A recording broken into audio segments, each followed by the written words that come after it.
की फैक्चुअल जानकारी, वो जानकारी शिक्षा विभाग के जिला स्तरीय पदाधिकारी होने के नाते अवगत कराने में कहीं कोई बुराई नहीं है, क्योंकि अगर सही जानकारी होगी तो हम अफवाह से बच सकेंगे।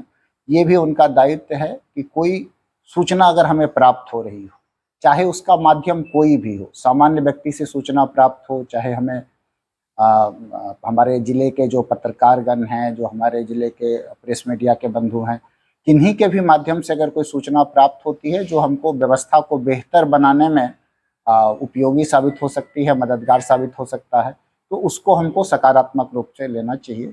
मुझे लगता है कि एक समन्वय की ज़रूरत है। जिला शिक्षा पदाधिकारी या सरकारी कर्मी और पत्रकार कोई अलग अलग नहीं है। सबों का जो ऑब्जेक्टिव होता है वो यही होता है कि लोक प्रशासन में मिल करके लोगों के हित में, नागरिकों के हित में सूचना का आदान प्रदान भी हो और सही फैक्ट्स प्राप्त होने से व्यवस्था सुधार में भी मदद मिलती है। पत्र को लेकर क्या विभाग से कोई पत्र है पत्रकारों को लेकर? क्योंकि आप मौखिक तो बता दिए, लेकिन पत्र क्या इस तरह का कोई पत्र निर्गत है पत्रकारों को लेकर? नहीं, देखिए, कुछ चीज़ें जो हैं विभागीय पत्र से नहीं होता है। कुछ चीज़ें जो हैं आपको हमारे कई और भी कानून हैं, महिलाओं के संदर्भ में कानून बने हुए हैं, सीआरपीसी के प्रावधान हैं। आप छात्रावास है जहाँ पे बच्चे रहते हैं उसके लिए ऑलरेडी प्रावधान बने हुए हैं। हमको समेकित रूप में देखना पड़ेगा। कोई ज़रूरी नहीं है कि हर बात के लिए हमें शिक्षा विभाग का पत्र ही हो। जैसे फॉर एग्ज़ाम्पल मैं आपको बताना चाहूँगा कि महिलाओं के विरुद्ध अगर कोई मामला रहता है और उस मामले में भी हम महिलाओं को हथकड़ी नहीं लगा सकते हैं, या संध्या के बाद हम लोग उसमें परहेज करते हैं। बहुत सारी चीज़ें हैं। छात्रावास में प्रवेश करना है तो उसका एक प्रोटोकॉल है, एक नॉर्म्स है। चाहे हम सामान्य आदमी हों, पदाधिकारी हों, चाहे हम जिला पदाधिकारी हों, चाहे प्रेस मीडिया से, मैं भी कोई छात्रावास में अगर जाऊंगा तो उस नॉर्म्स का पालन करूंगा, सूचना दूंगा। तो ये सारी चीज़ें रहती हैं, छात्र छात्राएं रहती हैं विद्यालय में, तो हम लोग भी अपने डीओ के द्वारा जो एक वॉइस रिकॉर्ड में आ रहा है, जिसमें उन्होंने कहा है कि विद्यालय में जो जिला के पत्रकार हैं उनको जाने से रोका जा रहा है। उनके द्वारा इस तरह का टेलीफोनिक कहा गया है और पत्रकार उनसे मिलने भी गए थे उनके कार्यालय पे, तो उन्होंने कहा था कि आप जो है विद्यालय में नहीं जा सकते हैं, ये मेरा मौखिक आदेश है। क्या कहेंगे इसको लेकर, क्योंकि वो आपके नाम ले रहे थे, जो डीएम से आप बाइट ली थी इस पूरे मामले पर, क्या कहेंगे इस मामले पर? देखिए, इस मामले में जो मैं समझ पा रहा हूँ, मैंने वो कन्वर्सेशन सुना है।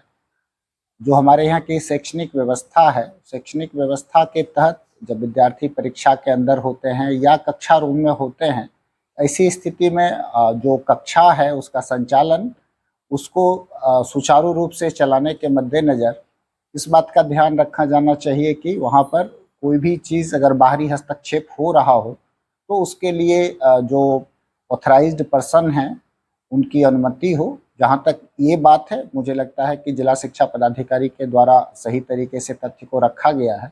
परंतु जो अन्य बातें हैं जिसमें कि फैक्चुअल जानकारी है, वो जानकारी शिक्षा विभाग के जिला स्तरीय पदाधिकारी होने के नाते अवगत कराने में कहीं कोई बुराई नहीं है, क्योंकि अगर सही जानकारी होगी तो हम अफवाह से बच सकेंगे।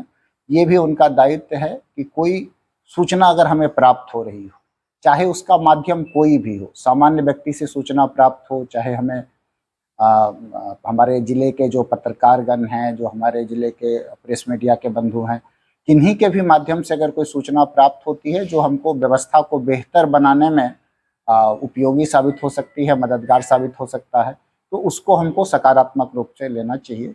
मुझे लगता है कि एक समन्वय की ज़रूरत है। जिला शिक्षा पदाधिकारी या सरकारी कर्मी और पत्रकार कोई अलग अलग नहीं है।